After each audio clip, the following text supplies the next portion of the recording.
तर प्रधान यांच्या राजीनाम्यानंतर मुंबईत सुद्धा विद्यार्थ्यांनी मोठा आनंद साजरा केला, जल्लोष केला। मुंबईतल्या सीजेपीच्या कार्यकर्त्यांनी मोठ्या प्रमाणात हा जल्लोष व्यक्त केला।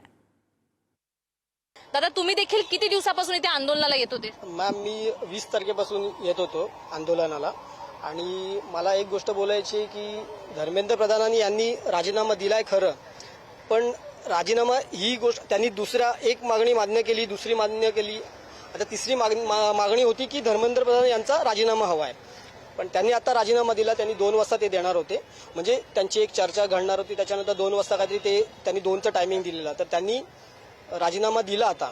पण राजीनामा दिला तर ठीक आहे, पण त्याच्यामुळे राजीनामा दिल्यामुळे पूर्ण सिस्टम चेंज होणार आहे का? हे लोक काय करणार आता? राजीनामा दिल्यानंतर त्यांना दुसरं पद देतील, तो पण त्यांच्याकडे एक ऑप्शन आहे की त्यांना खुश ठेवण्यासाठी, ठीक आहे, पण त्यांनी जे काम केलं ते बरोबर आहे। मुळात त्यांना आता कोणतं पद दिलं नाही पाहिजे असं माझं वैयक्तिक मत आहे। आणि दुसरी गोष्ट, जर त्यांना पदावरती तर त्याचा ते गैरफायदा घेऊ शकतात। बरोबर आहे, एक्झॅक्टली, तरुणाला 100% यश आलंय आणि तरुणांचा जो आवाज आहे तो तिथपर्यंत पोहोचला आणि हीच तरुणांची ताकद आहे आणि अशीच एकजूट सर्वांनी ठेवायला पाहिजे यापुढे सुद्धा। सरकारला झुकावं लागलं हे म्हणणं बरोबर नाही आहे। सरकारला झुकावं लागलं ह्यांच्या पुढे, भारतीय संविधानापुढे, आणि संविधानापेक्षा मोठं आपल्या देशात काही नाही। तुम्ही संविधानाचा आदर करा, हेच त्यांना या आजच्या जनजीने दाखवून दिलेलं आहे की संविधानच मोठं आहे।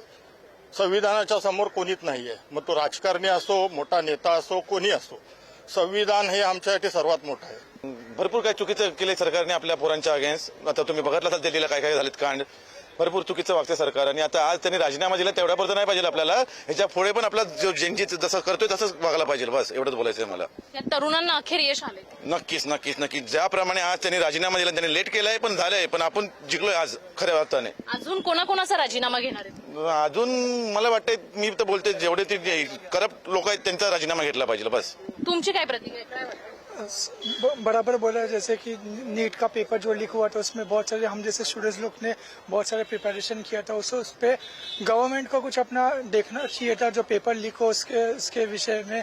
और जो सीजेपी ने जो प्रोटेस्ट किया, जो जेनजी को पहले ऐसा लगता था कि जेनजी बस ऐसा नाम की एक ही, पर अभी सीजेपी का जो प्रोटेस्ट देखा गया कॉकरोच जनता पार्टी का, उससे मालूम पड़ा कि ये जेनजी में ही जो फ्यूचर बदलने की ताकत और जेनजी कुछ कर सकती है। 1 महिन्यापासून इथं आंदोलनात सहभागी आहे। खरं मध्ये तर ज्या मुलांनी जीव गमावलेला आहे त्या लोकांसाठी हा न्याय आहे, आणि 1 महिन्यापासून जंतर मंतर किंवा ऑल ओव्हर इंडियामध्ये जे प्रोटेस्ट करतायत त्यांच्यासाठी हा एक सक्सेस म्हणून पाहता येत आहे। कॅमेरामॅन प्रणितसह शिल्पा नरवडे, पुढारी न्यूज, मुंबई।